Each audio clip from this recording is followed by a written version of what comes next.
Hello, I've just made a batch of chocolate fudge with ginger bits. Now, the thing about this is, we use candied ginger in these, but you can use all kinds of different things in here. One other good thing is to throw in instead is to replace those with dried cranberries, which is kind of the tartness of the cranberries against the sweetness of the chocolate. Or you could just use pieces of walnuts in here. Any kind of dried fruit, any kind of nut goes fantastic in these. And really easy to make. It's like 4 main ingredients, a little bit of salt to pop the flavor. Oh, and then you get those little bits of ginger in there. Let's go to the kitchen and make some of this right now.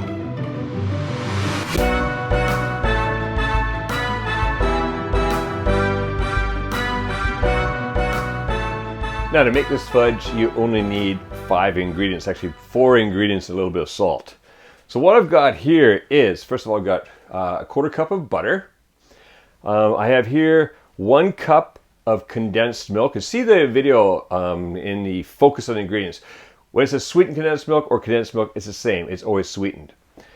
Over here, I've got 6 ounces or 170 grams of candied ginger cut up into pieces of anywhere between 1/8 to 1/4 inch or between 2 and 5 millimeters. And that's this stuff here. You can get it in any store, like amongst dried fruits and stuff. Really delicious, gingery. A little bit of sugar on the outside. Fantastic. Then we've got our main ingredient here is the chocolate, and that is exactly 1 pound or 450 grams of chocolate broken up into pieces. You want them kind of smallish because you want a lot of surface area so it'll melt faster when you heat this up. So first thing we're going to do, and we have here a 1/2 teaspoon of salt. Salt is just to pop the flavor. All right. First thing I want to do is I'm going to put this condensed milk into a small saucepan. All right. Now, one thing you'll notice is that I'm using the saucepan on the smaller burner. That's because I want to get a low heat, lowest heat possible, and that burner has got a lower heat. So we've got the condensed milk in there, put the butter in there, and we can just add the salt at this point too. What we're going to do now, I'm going to bring this up at a low heat.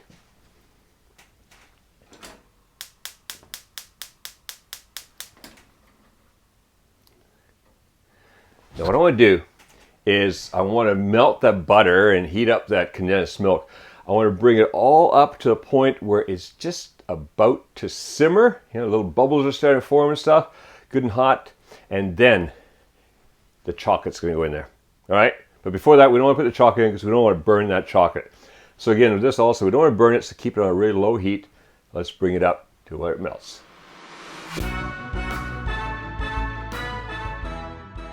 All right, I've been cooking this on low heat, stirring quite frequently. You will get sometimes little pieces coming off the bottom, a little brown. That's all right, that doesn't matter. What we're looking for now is this is just about ready to start simmering a little bit. Little bubbles trying to form at the edges, steam coming off. So let's get the chocolate in there. We'll make sure that flame is on a really low heat. Put about half the chocolate in it first. So we'll give it a chance to melt. And now we want to keep stirring and stirring because we do not want the chocolate to burn. So keep going, keep going, keep going. Look at that chocolate working in there. There it's going, it's melting quickly. The minute I've got this blended in nicely, in goes the rest of the chocolate. Now I just want to work that in and melt it.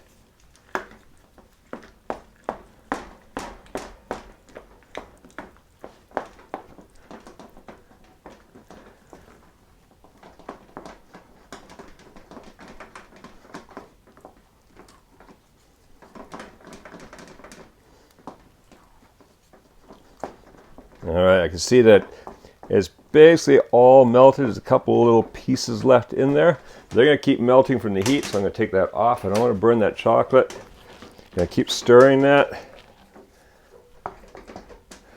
Yeah, now it's melting all together. It's getting nice and smooth in there. All right, in goes the ginger. There. Get that blended in.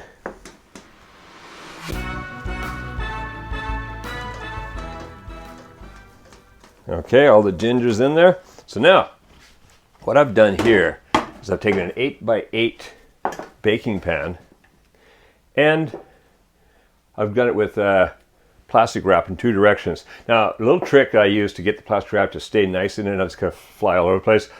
I just spray a little water in there first, and that just gives it something to cling to, and then you can just wrap it in there quite nicely. I mean, obviously some people do a much nicer job than I do. I will never get a job wrapping Christmas presents at a department store or anything like that. But good enough, that'll do. So what we're going to do now, get that chocolate in there.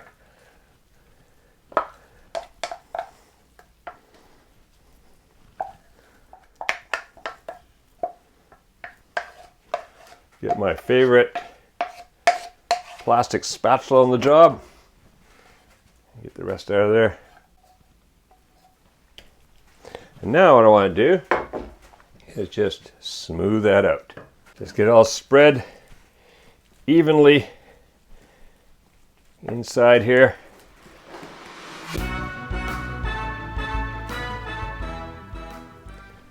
Okay, I just want to get it basically as flat as possible. Nice and even throughout, but it doesn't have to be perfect. Yeah, that looks pretty good. All right, what are we gonna do now? Put this in the refrigerator at least an hour or so. You can leave it out to cool for a couple hours in a room, but of course this is Osaka summer. Things don't cool, so this is going off into the refrigerator, and we'll be back to cut it up into little fudge pieces in a while. See you later. Now that's been sitting in the refrigerator a little over an hour. Left it in about an hour and a half. Don't need to be that long, but what we're gonna do now is I just wanna see, because we got that plastic wrap squeeze, you just pick it out of there and then flip it over on our cutting board, peel off the plastic wrap. There we go. And all I do now is take a knife and cut across. And I cut a whole bunch of little pieces. So cut across that way. Now after just cut across this way, you end up with just bite-sized pieces of fudge with ginger bits inside. Oh yeah. You get little hits of ginger. Delicious. So, you cut that up. Small piece. Now what I like to do is like keep it in a cool place, which in Osaka in summer is kind of impossible. So this will go back, go in a container and probably sit in the refrigerator. But usually you can just leave it somewhere cool and it'll be fine. Keep that for a couple days if it lasts that long. All right. So enjoy chocolate fudge with ginger bits. Now, if you go to the link appearing on the screen and also clickable in this video's description, you can download and print out this recipe from the Dessert Recipes booklet on Kuma's Kitchen's Patreon page. Just click the featured tag called Recipes. Not yet a patron of Kuma's Kitchen? Well, please consider becoming one. For as little as $3 a month, you'll get access to all our recipe booklets and a bunch of videos not published anywhere else, including our popular This is Japan series, Kitchen Tech, and Focus on Ingredients. Also, you'll be supporting the creation of many more Kuma's Kitchen recipe videos. Now, go print out the recipe and enjoy chocolate fudge with ginger bits and make cooking fun again with Kuma's Kitchen.